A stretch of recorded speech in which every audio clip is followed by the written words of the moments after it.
Well, thanks again, Daniel. We come now to have a look at in the main, the mortal population who will come to this place and what they will see. We spent in our last session quite a bit of time talking about the immortals, hopefully ourselves, in this house. We're going to have a look now primarily at the mortals who will come to worship in this house of prayer for all nations. I want to start in Psalm 48. Now, this is where the words of our title come from. We've already made reference to it once in our study. I'm going to give you Rotherham's translation of Psalm 48. So if you're following it along, whatever translation you might have, you will see there are some differences. A melodious song is the superscription of this psalm for the sons of Korah. Sons of Korah, of course, involved in the worship of this place in ancient times, and there will be involvement in future. Great is Yahweh and worthy to be mightily praised in the city of our God, his holy mountain. Beautiful in elevation, the joy of all the land is Mount Zion, in the recesses of the north, the city of the great king. So there's the elevation of Mount Zion, becomes the seat of the throne of David, the city of the great king, our Lord Jesus Christ. God in her palaces, and the palaces is a reference to the temple, God in her palaces is to be known as a high tower. Just as we have heard, so have we seen, in the city of Yahweh of hosts, in the city of our God, God himself will establish her unto time's age abiding. We have thought, O God, upon thy loving kindness in the midst of thy temple. And that's exactly what people will do when they come to this place. They will spend time contemplating the greatness of the God that they have been called to serve. According to thy name, O God, so be thy praise unto the ends of the earth. With righteousness is thy right hand filled. Let Mount Zion rejoice. Let the daughters of Judah exult because of thy judgments. Go round Zion and compass her about. Reckon up her towers. We're going to do that in this study. We're going to reckon up her towers. Apply your mind to her rampart. Pass between her palaces, that ye may recount them to an after generation. For this God is our God, to time's age abiding and beyond. He himself will conduct us till death. What do you think that means? Well, it's obviously a reference to mortal worshippers, isn't it? Okay, it could be the psalmist of old who died. But this is about the future. This is about people who will come to this place. This is about people who are going to die during the millennium. So they come to learn very important lessons from this house. And you and I, at times, will be there to educate them and to guide them and to give judgment upon issues that they bring, as we shall see tomorrow, God willing. So just a reminder of the land after the earthquake. So here we are. We've seen, of course, the exaltation of Zion, the formation of the Arabah, this plain. You've got this slope, you've got the temple sitting on the lip of this plateau which runs up the central massif of the land. You have the water going back, some of it going in the Mediterranean, which is why you read about fish like the Great Sea. The Great Sea is Mediterranean Sea. So it may be like North America, where salmon, who spend 3 or 4 years in the sea, having come from the rivers, go back to where they came from. It may well be that fish from the Mediterranean will end up being caught by fishermen at En-Gedi and in Eglaim, as we read in that reading in Ezekiel 47. So we've got this land, but I'm going to focus here in relation to the people who come to this land on this place, Yahweh Shammah. Okay, this is the dormitory city. This is the place where mortal worshippers will reside when they come to worship in this house. They might be there for weeks or months. We don't know. That's not specified. We're going to focus on what happens in Yahweh Shammah, amongst other things. So it's going to be really from the perspective of the mortals, this study, although we will come into it from time to time. So let's then go to the chapter that deals with Yahweh Shammah. It's Ezekiel chapter 48.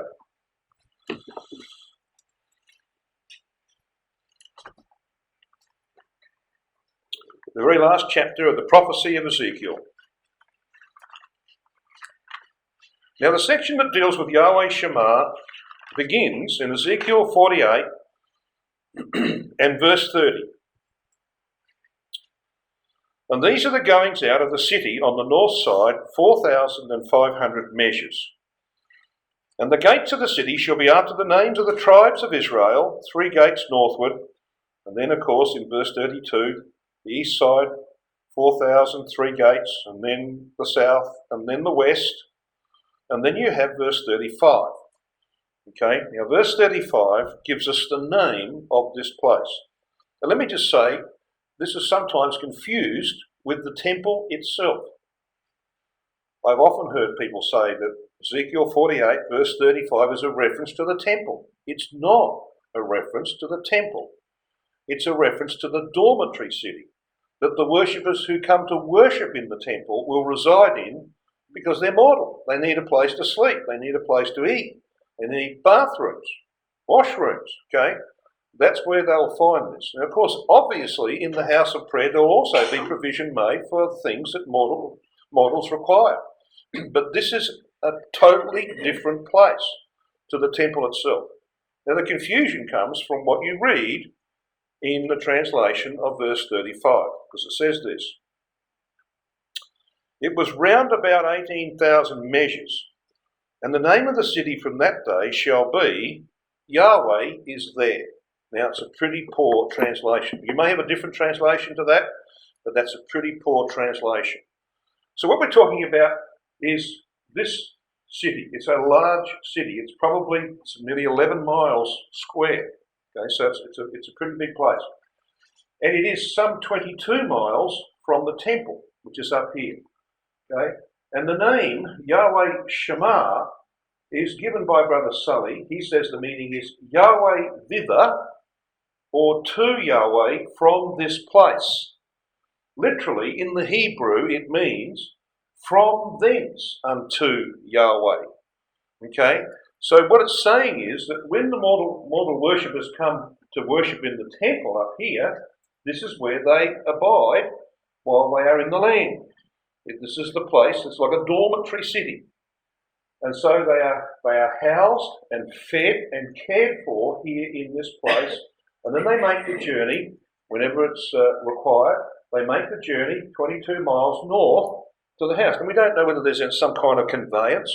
We're not told that sort of information. But there probably will be some form of conveyance that will get them up there. They may have to walk it. Well, of course, it'd take you quite a while to walk 22 miles, wouldn't it, at 4 miles an hour? So, yeah, we don't know. But that's where they will be residing for the time that they are in the land. And, of course, this place has to be serviced, doesn't it? This is why it has fields to the east and to the west. And those fields will be tended by the Levites, and also we know that the children of Israel are going to have some involvement in this. So let's have a look at some of that data.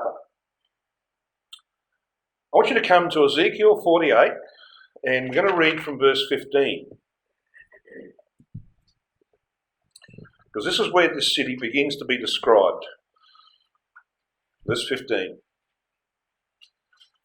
And the 5,000 that are left in the breadth over against the 25,000 shall be a profane place for the city, for dwelling and for suburbs. And the word suburbs means open country. That's where flocks are kept for pasture. And the city shall be in the midst thereof. So the actual place where there are buildings to house people is in the midst thereof. So what you're looking at is this picture here. There's Yahweh Shema, something like 10 miles square, and either side you've got fields where cattle are kept and crops are grown, etc. But you see these arrows coming from all the tribes of Israel? Well, we're told this. Let's just read on. Come down to verse 18. And the residue in length over against the oblation of the holy portion shall be 10,000 eastward and 10,000 westward, and it shall be over against the oblation of the holy portion. And in the increase thereof shall be for food unto them that serve the city. Isn't that interesting? So who are these that serve the city? And they that serve the city, verse 19, shall serve it out of all the tribes of Israel. So what will happen is that when the mortals come here to stay, they have to have food. That food will be partly grown here. The food will be either in the form of grain or meat, whatever. And the tribes of Israel, with 7 of them to the north and 5 to the south, will come and labour in these fields and also bring the necessary requirements for the mortal worshippers. See? And they will bring them into this place, and they will use the tradesman's entrance to Yahweh Shema. You know, it's obvious, isn't it? You go to a Walmart, what have you got? You've got a front entrance for the people who are going to come and spend money there. What have you got at the back? You've got the tradesman's entrance where they bring stuff in that the people who come in the front door are going to buy. Okay? That's how it works, isn't it? And that's how this place will work as well. Because this is how it looks. It has 12 gates, and that's what we read at the end of Ezekiel 48. So it's got 3 gates from the south. When people come to this place, they will come in from the south. That's how they will access Yahweh Shema. They'll find a lodging in here. When it comes time to go to worship, they'll go through one of the 3 northern gates. When they come back, they'll come through one of the 3 northern gates. But these gates, the 3 on the west and the 3 on the east, are for the use of the Levites and for the children of Israel, the mortal Israelites, who will bring stuff into this place to feed and care for the mortal worshippers who come from Gentile lands. That's how it will work. So there are the 12 gates, and of course we pointed out in previous studies, I think, that the gates to the north and the gates to the south are all sons of Leah. And it's because of her faithfulness under severe trial and tribulation for decades. She's going to have that in the kingdom age for 1,000 years, that all worshippers who come to the temple will access by the gates of her sons from the south, go to the temple through her gates, come back through her gates. There will be a reward for the faithfulness of Leah. So this is how it will happen, visiting the house of prayer. Now there is a very important law of the house. I'm going to talk about this again tomorrow morning when we talk about sacrifice. Extremely important law of the house. It's in Ezekiel 46 verse 9. It's actually a parenthesis. It goes on to say this: he that entereth in by the way of the north gate, and the north gate is where sacrifice is made, to worship, shall go out by the way of the south gate. And he that entereth by the way of the south gate shall go forth by the way of the north gate. He shall not return by the way of the gate whereby he came in, but shall go forth over against it, which means that having walked quite a distance to get there, you're going to have to walk another mile to get out of this building. So you can't just sort of poke your nose in the north and say, well, it looks nice, and then go out. You've actually got to go right across. You've got to walk a mile to get out the other side. Now, this is very important in relation to sacrifices, we will see tomorrow. So this is just to illustrate the way that people will access this house. So they come to make sacrifice. Now, if you're going to make sacrifice, you can only make sacrifice in this house on the north side. And we'll point out the reason for that tomorrow. So when they've made their sacrifice, done whatever else they have to do, they come back to Yahweh Shema. If they've made sacrifice previously, they don't need to do that again. They can come through the south gate, but they've got to go through the north gate. Now you can't come around here because these are waters of swimming, as we've just read in Ezekiel 47. And of course these gates are shut, so this is out of bounds for mortals. Totally out of bounds. So they've actually got to go around here. Of course, there's a dump out there. You can't have mortals without rubbish or trash, can you? That's just part of life. So there'll be a dump out there, some distance from the temple, because you don't want the odours of the dump to be insinuating themselves into the house of prayer. So they'll have to go past this dump to go back to Yahweh Shema. Get a bit of a feel for access. Well, there are others who will access from another direction. We read in Ezekiel 39, I'll pass by the mausoleum for Gog. And there will be a mausoleum for Gog up here. So they'll come past that, they'll come in, they'll do their sacrifice, they'll come out the south, they've got to go back this way. So it's quite a journey, isn't it? What do you reckon that means? Walk about Zion. Go round about her, said Psalm 48. Remember? Tell the towers thereof. Yeah, you're going to pass quite a few. You're going to walk around Zion. You can't just sort of poke your nose in and walk away. You have to walk around it. Why? Well, so that you can study it and remember it and go back and tell the people at home what you saw. Just like Ezekiel walked around the house and wrote it down and told it to the people of Israel and told it to you and me. What for? So that people can build a vision. The people that are at home, given all this detail, can build a vision.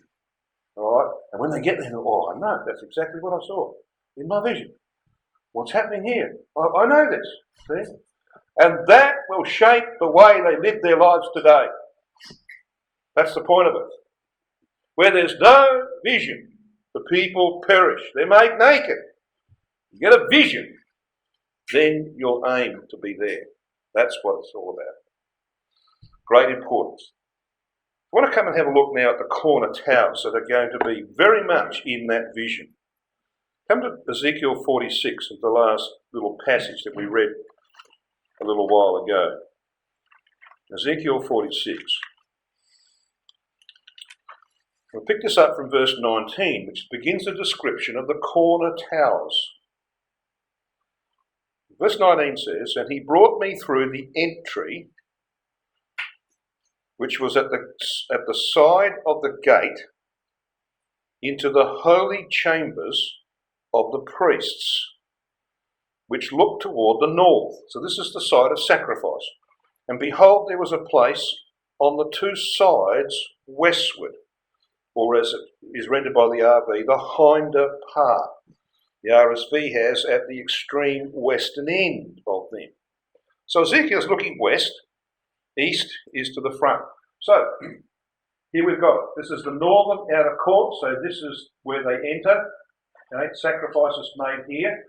On the other side of the pavement, so it's 100 cubits from the wall here to the wall here, 100 cubits.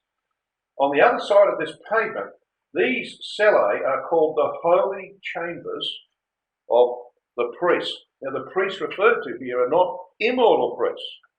This is the mortal priests. Okay, this is where they operate from. So this is where Ezekiel, and he's looking at the extreme western end of them. He's looking at this. So what's he going to see? He's going to see towers. So that's why in verse 20 he's going to describe these towers. Then he said unto me, "This is the place where the priests, mortal priests, shall boil the trespass offering and the sin offering, where they shall bake the meat offering, that they bear them not out into the outer court to sanctify the people." Then he brought me forth into the outer court and caused me to pass by the four corners of the court. So he's guided, in fact, to each corner of the outer court. And he discovers four identical courts at each corner of this house. So this is where, in these places, the priests, the mortal Levites, will prepare the trespass offering, the sin offering, etc.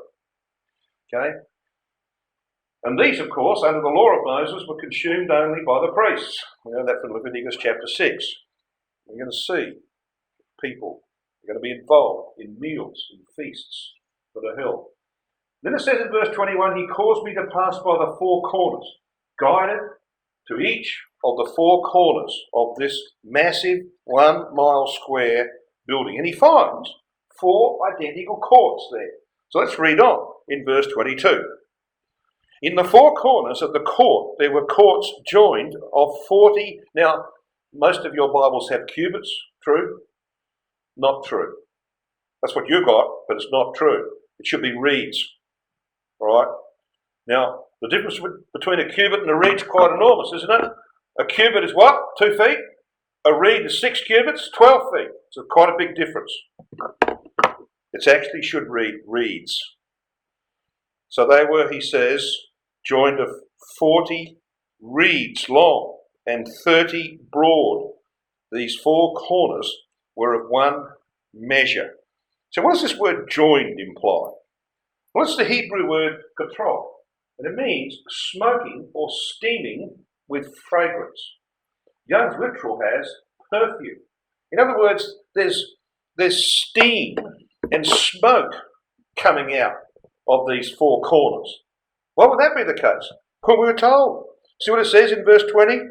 This is the place where they bake the meal offering. This is where they boil the trespass offering. When was the last time you boiled something? Did you get vapour? If you're using a fire, do you get smoke? Well, of course you do. Does it smell okay? If it's something that's cooking that's pleasant? Yeah. So it's like a perfume, isn't it? So when Ezekiel sees these corner towers, the one thing he notices is that there's steam and smoke coming out, and it smells pretty good.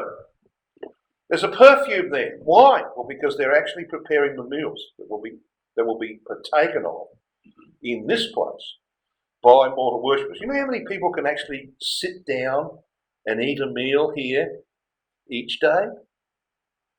500,000. 500,000 people can sit down on the north, west and south of this building in the halls or the cellar on north, west and south. It's a lot of people, isn't it? It's a lot of cooking. That's why you have to have 4 of them going. Right? 4 of these going. Because there's going to be a lot of cooking done in this place every day. You're going to have a lot of Levites running around. You know what it's like preparing meals? Yeah. It's a lot of work. There's a lot of Levites running around doing all of that kind of work. And they'll burn the incense and the fat, as that word comes from the word katar, raise an odour by burn incense and the fat. That's going to happen on the altar, on the heights of Mount Zion. But the other parts of the offering that are going to be used for food are prepared in these 4 corner towers. Now we were told they're 40 cubits. You see cubits is in italics? Yep. That's because it should read reeds. It actually refers to the height of these corner towers. And the height is 240 cubits or 480 feet. So it's 480 feet high, the corner towers. Quite tall buildings, as you can understand. But then you read this in verse 22, it says, 30 broad. Only one measurement is given because the chord is actually square. 30 reeds is 180 cubits. So this is a building where you have 4 corner towers, and each of those towers is square. They look like, as you're going to see in a minute, like that.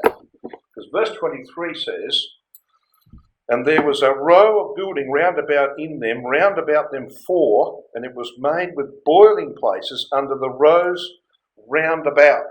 So here you've got perfectly square corner towers. And they, of course, sit right on the end. East, west, on the southern side of the building, east and west. 4 of these boiling places under the rows round about. And obviously the boiling's done at the lower levels, because it says under the rows round about. And the rows referred to are the cellar of the walls of this house. And then verse 24 says, then said he unto me, these are the places of them that boil, where the ministers of the house, namely Levites, shall boil the sacrifice of the people. So there we have the description of what happens in these 4 corner towers. Now 480 feet is quite high. I was born in a city called Adelaide.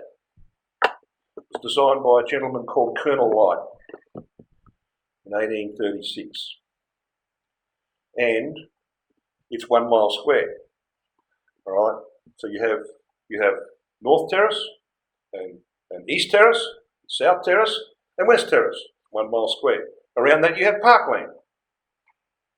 And there's a building in Adelaide that's 480 feet high. So when you stand up on Mount Lofty and look down at Adelaide, you can see the 1 mile square and a building that's 480 feet high. So you can actually get a picture of what this temple is going to look like. I want to move on then now to another very important subject. Now, I know a little bit of detail about the architecture is not all that easy, but this is easy. Right? This is a very important part of what we read in Ezekiel 47, because There's water everywhere in this land. Why? Because it comes out from under the altar on Mount Zion. And we read about that in Ezekiel 47. So the passage we want to have a look at is verses 1 to 12. Verses 1 to 5 is about the cleansing waters of Zion. And verses 6 to 12 is about how they heal, the healing waters of Zion. And we know from places like Psalm 46 and verse 4, there is a river, the streams whereof, notice it says streams, so that at least two. There's a river, the streams whereof shall make glad the city of God, the holy place of the tabernacles of the Most High. Okay, now we want to see what that means exactly. So let's come and have a look at verse 1 of Ezekiel 47. Afterward he brought me again unto the door of the house, and behold, waters issued out from under the threshold of the house eastward. It's interesting, isn't it?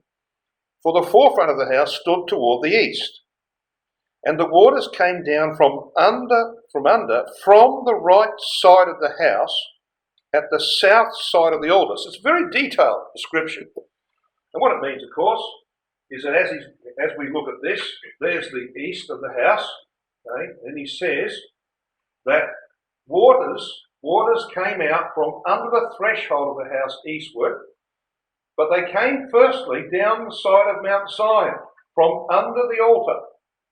And they come down what he calls the right side of the house. So if you're facing east, what's the right side?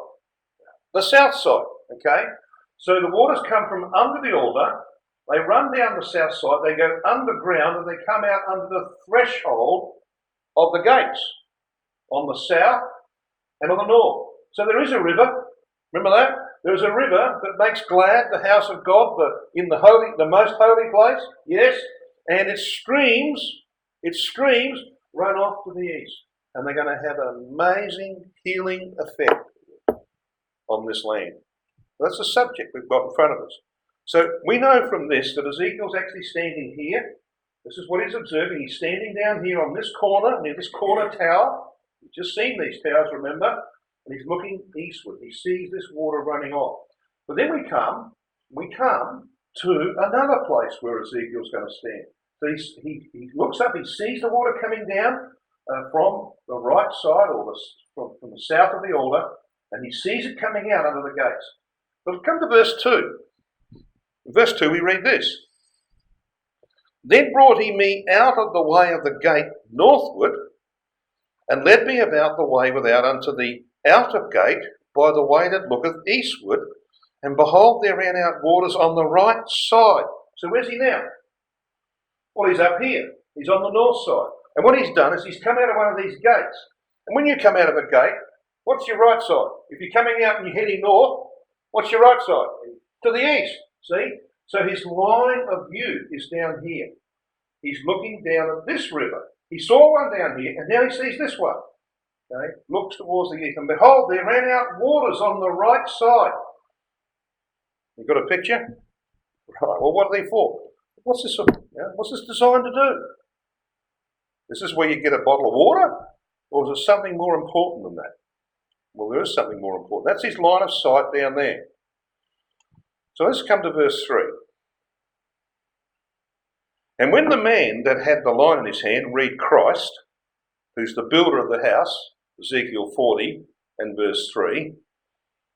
So when the man that had the line in his hand went forth eastward, so where's he going from? Well, he's with Ezekiel. He takes Ezekiel out here. They look to the east. That's their line of sight. And he watches Christ measure from this point. He says, he went forth eastward. He measured 1,000 cubits, and he brought me through the waters, and the waters were to the ankles. So he sees him measuring, and he follows him. Okay? And they go 1,000 cubits. Now, how long is this wall? 3,000 cubits. So he goes a third of the way, and the water is up to the ankles. So what would they be for, do you think? Up to the ankles? Well, washing your feet. Yeah. It's like John 13 verse 10. If you've been walking in the way, you're going to get dirty feet, aren't you?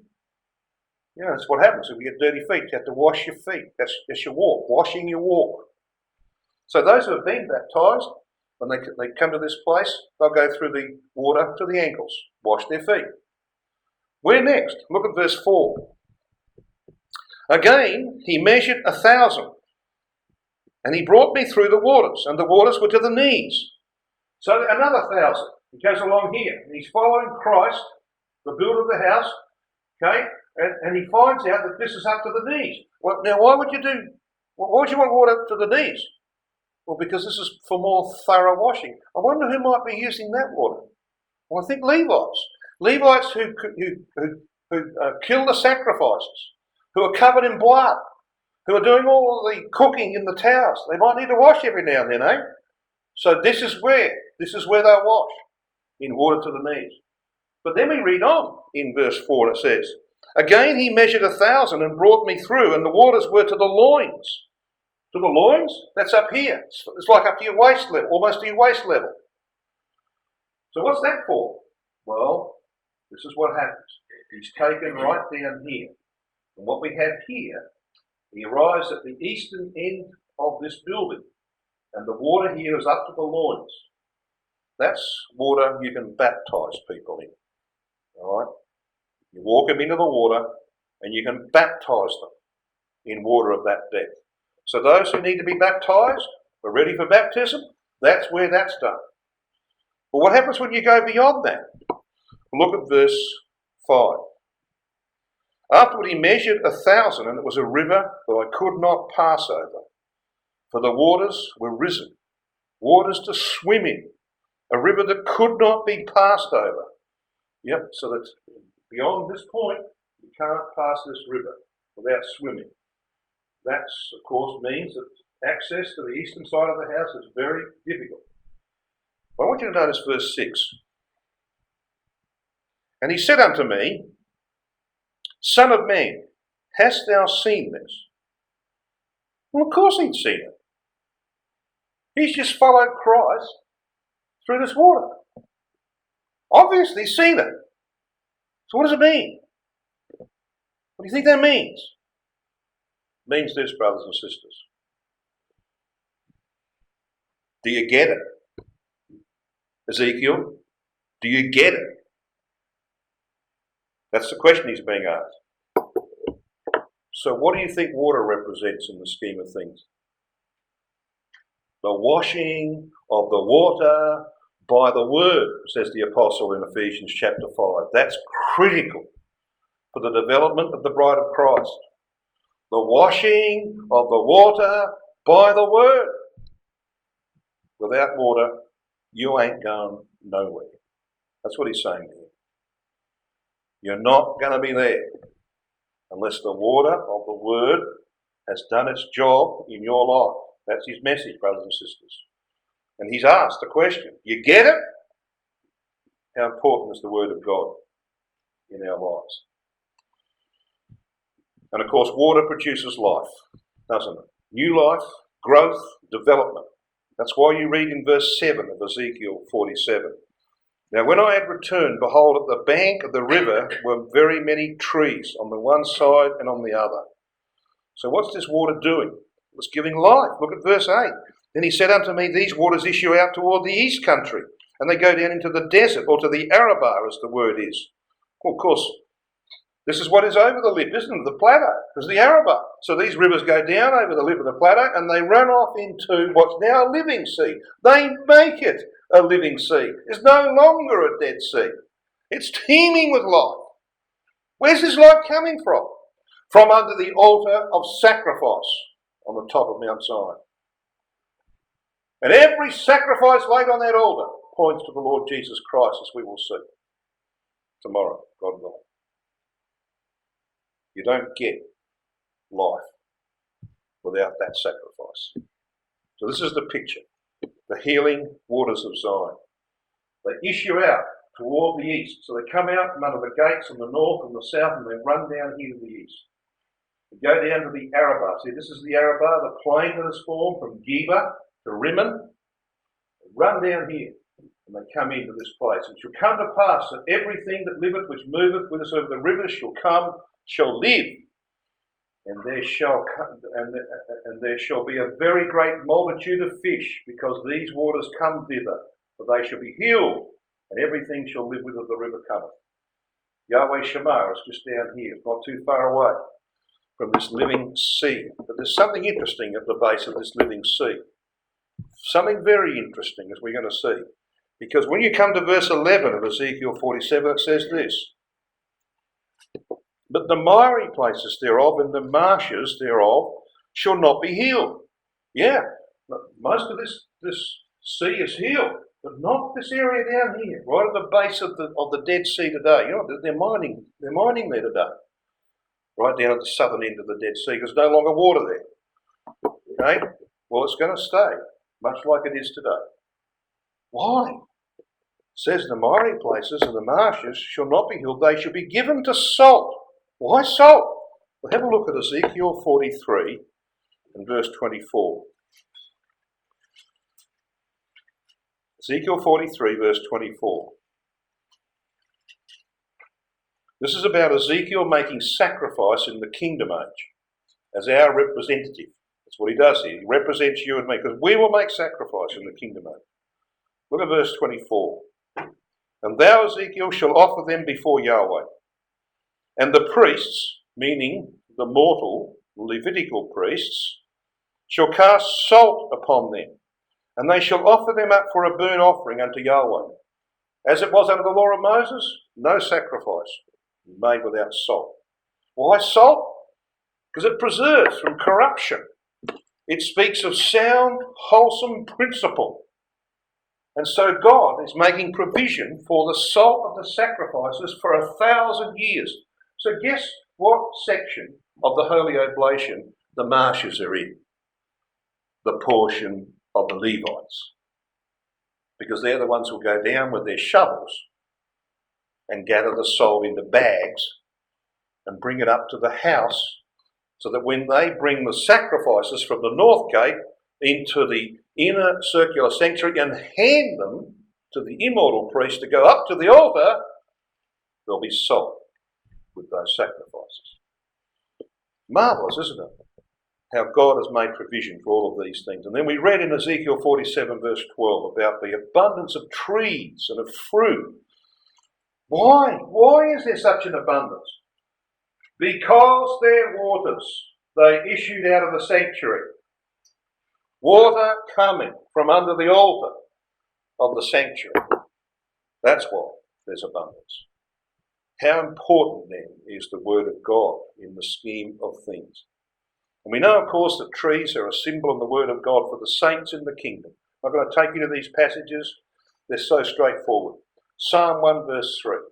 The righteous likened to a tree by the living waters.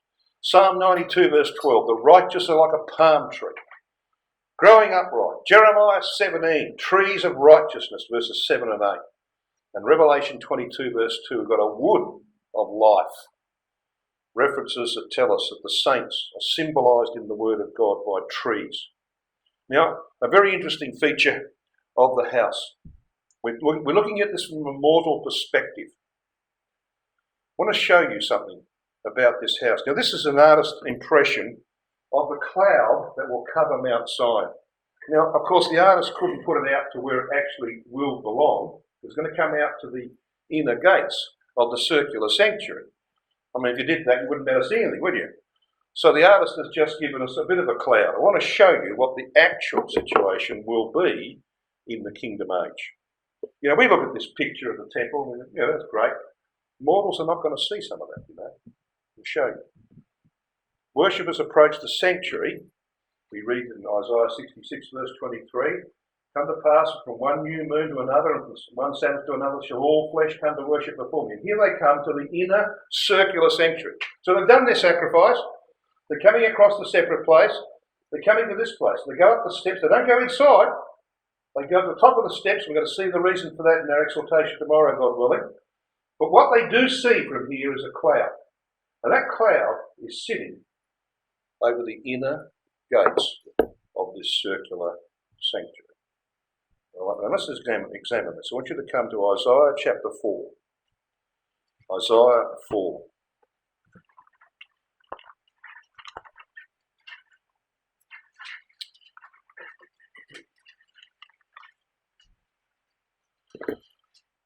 Now here's our inner circular building. You can see by the curvature, and we've been here before, haven't we? So this is the floor plan of the temple, the inner sanctuary, showing the inner posts where the most holy begins. There's where the most holy begins. So we're going in here to Mount Zion, okay? Now, this is where the cloud is going to sit above this building, the rim of the cloud. We're going to find this when we come to Isaiah 4 verse 5. So let's read Isaiah 4 verse 5. And Yahweh will create upon every dwelling place of Mount Zion and upon her assemblies a cloud and smoke by day and the shining of a flaming fire by night. For upon all the glory shall be a defence, and there shall be a tabernacle, the word succoth, a succoth for a shadow in the daytime from the heat, and for a place of refuge, and for a covert from storm and from rain. Now it's that last little bit of verse 5 that we want to examine. This is Rotherham's translation. Yahweh will create over all the home of Mount Zion, and over her assembly, a cloud by day and smoke, and a shining of a fire flame by night. This is the phrase we want. For over all the glory shall be a canopy. That's what this is about. So the cloud is like a canopy. It's like a tent. And that's in fact, in Isaiah 16 verse 5, what the temple's described as. It's an ohel, a round tent. So what's the tent? Well, you can see by the picture. You see, this is the inner circular sanctuary. There's our 480 feet corner towers. There's your 120 feet high walls. But this little part here, see this? That is your inner circular sanctuary. See where the cloud comes down? Cloud comes down to the inner gates, the inner doorways of this building. And it covers the mountain. So the direct glory that will be manifested here in the Most Holy will not be seen by mortals. They'll see glow in the cloud when sacrifices are accepted, but they're not going to see the mountain, so to speak. They'll see the mountain only as a cloud. It will cover that mountain, hide it from their view. You reckon this is possible? What do you reckon? Well, this is Mount Erebus in the Antarctic. It's like that all the time. It's got a cloud sitting over the top of it. It'll be what it's like in the Kingdom Age, sitting over Mount Zion, prevent direct access to mortals. Could mortals see inside the most holy of the tabernacle or the temple? No. And they're not going to see that in the Kingdom Age. Guess who will see it? The immortal priests who operate within the Most Holy. They're going to see it. And they're going to be exposed to that glory. So that's the very clear picture of Isaiah chapter 4, verses 5 and 6. So I want to conclude this study by taking you on a journey in the day, a day in the life of a mortal worshipper. So let's just follow this. We're going to do it in two ways. We're going to set it out in dot point. We're going to set it out in map form, so you know where they're going. So let's just go through the detail. A mortal worshipper arrives at the house of prayer via the western side, passing by the dump, crosses the river on the north side, whether it be ankle or waist deep, whatever is required, met by a Levite and makes a sacrifice at the slaying blocks at the north gate. Accompanies the Levite into the house and watches the sacrifice prepared and distributed. Spends some time mingling with others on the outer court pavement, absorbing the experience. Moves inwards through one of the gates of the inner court to the separate place and stands astonished at the grandeur of the sanctuary before him. And he's met by a Levite and ascends the steps of the inner temple, that's the circular one, to stand before one of the saints sitting to judge and counsel mortals. We'll talk about that tomorrow. He returns to the separate place and moves to the eastern court to observe the prince worshipping, if it happens to be a Sabbath or a new moon. He walks about Zion, passing through the southern court outer celle to the western upper celle, because he's looking for a place to sit down. And he shares a fellowship meal with many others. Fellowship meal prepared by the Levites in the corner towers. Returns to the inner court to pray and listen to the saints in the chambers of the singers.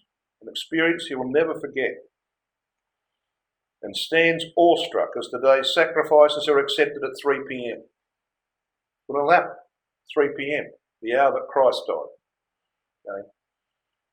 Between the evenings. Now, of course, we'll talk about the fact that some days it won't happen at 3 p.m. because there's some Acans in the house who have to be eradicated first before the sacrifices can be accepted. We'll talk about that later on. But let's just say this is one of those days where at 3 p.m. there's no wood on the altar. Nobody carries any wood up there. No need wood. Because every sacrifice accepted in this house will be accepted by fire from heaven, like it was in the days of Solomon and in the days when the tabernacle was erected. Remember that? Yahweh accepted those sacrifices by fire from heaven. So it will happen again. So here's the itinerary in a map form. So follow the arrows. This is a day in the life of a mortal worshipper. He arrives at the river on the north side and crosses and makes sacrifice on the north side, at the north gate. He enters the gate and passes through the outer court to the inner court and judgment. So he comes up the steps of this house and he finds a saint sitting there, and all of us are going to occupy these thrones at one point, sitting on a throne, judging, giving advice and counsel. Okay? He moves to witness the prince worship at the post of the east gate over here, which we considered in an earlier study. He then walks about Zion. He's going round about her, and he finds a place to sit down to dine in one of the cellars. Here on the western side, he can go south, he can go north. He moves to the inner court to hear the saints singing in the chambers of the singers. These are the chambers of the singers. And then, of course, reluctantly moves to the outer court and leaves via the south gate because he came in by the north. Go back to Yahweh Shema. So Psalm 48 will be fulfilled. Walk about Zion and go round about her. Tell the towers thereof. Mark ye well her bulwarks. Consider her palaces, that ye may tell it to the generation following. That's what that means. What an experience that will be. What stories he's going to have to tell when he gets home. Yeah, wonderful things. So that other people can have a vision, and that they will then look towards the day when they can be released from their duties to go up to this house and to worship. Something they only do very occasionally in their lives. So that's our studies for today. And tomorrow, God willing, we're going to have a look at sacrifice in our study in the morning. We're going to have a look at the thrones of the house of David in our exhortation. We're going to see our role as kings, brothers and sisters. In the first study tomorrow, we'll see our role as priests. It's going to be a consideration that will take us there, that we might order our lives accordingly today.